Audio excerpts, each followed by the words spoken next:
Hi, boys and girls. How are you doing today? Good. I'm doing very well today.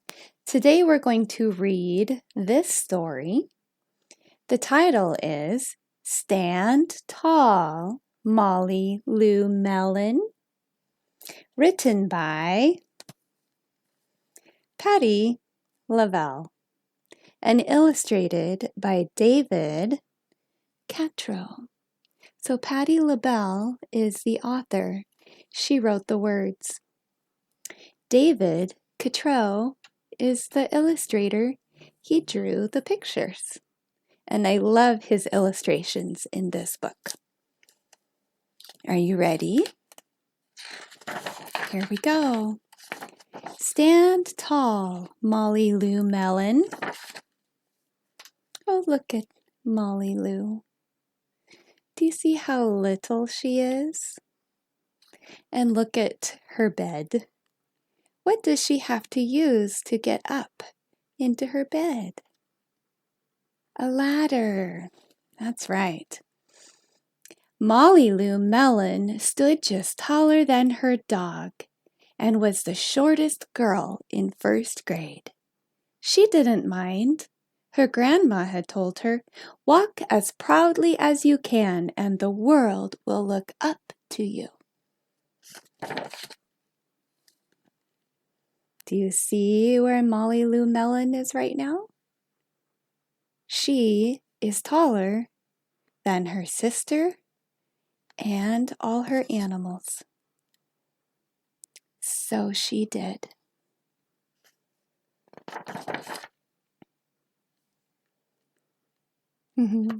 What do you see? Molly Lou Mellon had buck teeth that stuck out so far she could stack pennies on them. She didn't mind. Her grandma had told her, "Smile big, and the world will smile right alongside you." Do you see her buck teeth? And what does she have over here? Pennies. That's right. So she did. Now what do you see?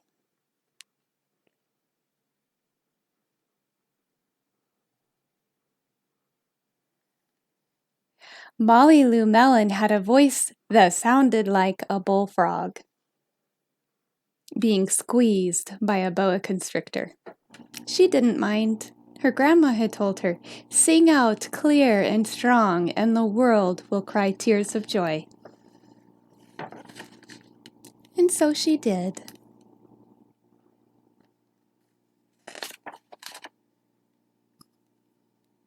What is Molly doing right now? She's doing the dishes. Oh, what happened? They fell. Molly Lou Mellon was often fumble-fingered. She didn't mind. Her grandma had told her, "Believe in yourself, and the world will believe in you too." So she did.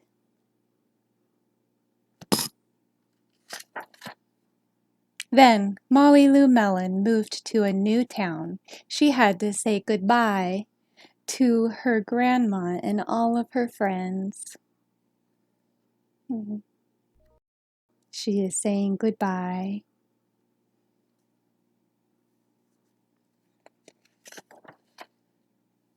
And start a new school. I wonder how Molly Lou Mellon feels right now.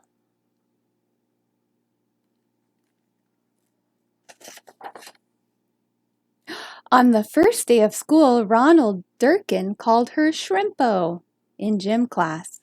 When the game started, Molly Lou Mellon caught the football and ran under the legs of Ronald Durkin and scored a touchdown.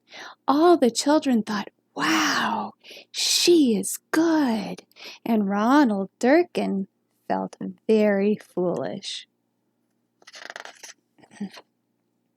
On the second day of school, Ronald Durkin called her Bucky Tooth Beaver. Molly Lou Mellon took out her pennies, stacked 10 high on her teeth, and smiled as big as day.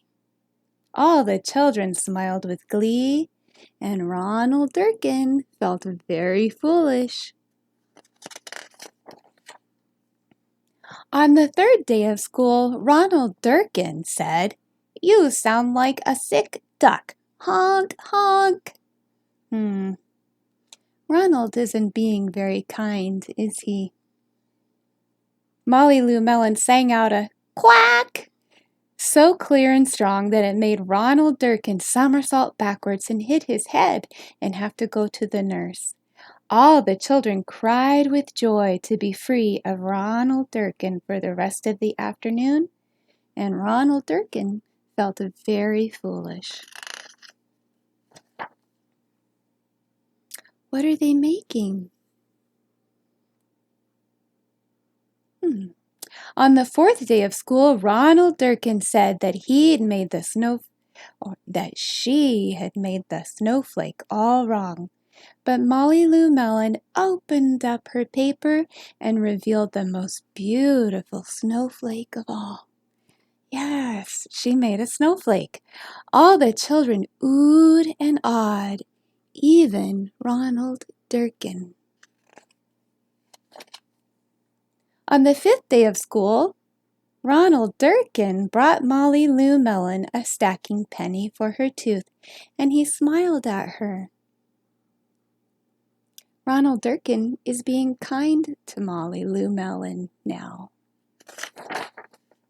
That night, Molly Lou Mellon took out a pencil and paper and wrote a letter to her grandma. And it said, "Dear Grandma, I wanted to tell you that everything you told me was exactly right. Love, Molly Lou Mellon." Oh, look at her grandma. Who does Molly Lou Mellon look like? There's Molly Lou Mellon. And there's her grandma. What a good story of Molly Lou Mellon and Molly being kind to somebody, and then Ronald Durkin being kind back to Molly. Good story. I love stories about kindness. Thank you for watching. I'll see you next time.